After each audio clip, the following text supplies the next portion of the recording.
Hello friends, and welcome to this talk on GST developments.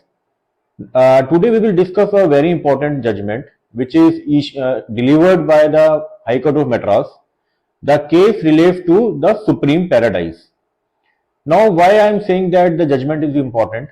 The judgment relates to the deductibility of discounts which are offered by a supplier to a recipient post the supply has already been made. Now, before we proceed to the statutory provision, let us first discuss the facts of the case.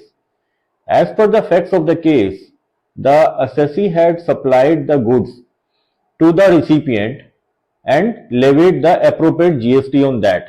Now, subsequently, after the supply of the goods, the supplier issued them the credit note or give them the discount and sought the deductibility of those discounts from the taxable value. However, the jurisdiction authorities did not agree with the supplier and they disallowed such deduction. The reason given by the suppliers, the authorities, they mentioned that since the agreement between the supplier and the recipient does not contain a specific clause for the quantification of the discount, such a discount cannot be allowed as a deduction from the taxable value. Now, when the assessee appealed to the first appellate authority, they also held the same thing and disallowed the appeal. The assessee approached the single bench of the Madras High Court and the High Court allowed them the deduction, citing 2 or 3 very important points which would be relevant to all such kinds of transactions wherever the post supply discount has been accorded. The first thing which the Madras High Court noted is that the GST is leviable on the transaction value.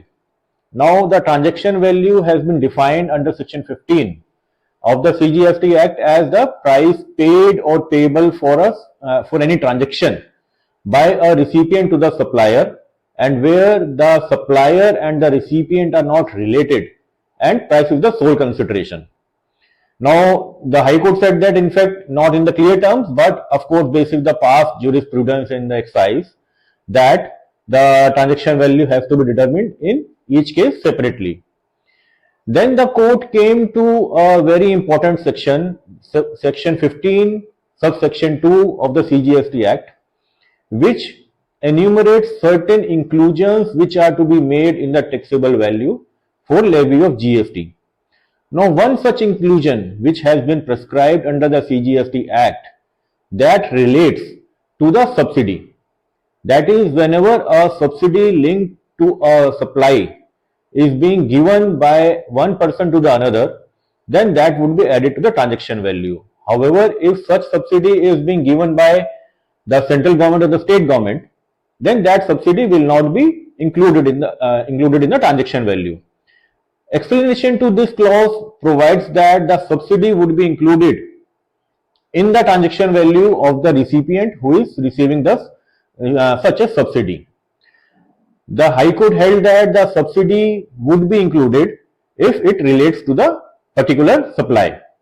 Now coming to the third important point which the High Court has mentioned, they again noted section 15 subsection 3 of the CGST Act, which provides for the deduction of discounts in relation to the post-supply transactions. This section provides that the deduction of such discounts will be allowed only when, number one, there is an agreement for such discounts to be passed on either before the supply has been made or at the time of supply which has been made. And the second condition is that the recipient should have reversed the credit to the extent of such discount extended. Now the court then intertwined or interpreted these two provisions, section 15 subsection 2, section 15 subsection 3, and held and remanded back the matter back to the adjudicating authority, directing them to ascertain whether the discount which has been given by the manufacturer to the dealer takes the form of subsidy or not.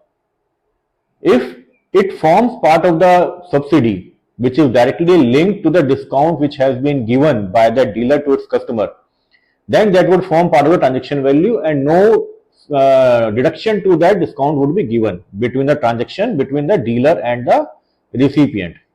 However, if it doesn't form part of the subsidy, then of course the discount will be allowed. So friends, this is a very important judgment, and it will help in all the sectors, especially the FMCG sector. So I hope you would find the session interesting. Thank you and see you later. Thank you.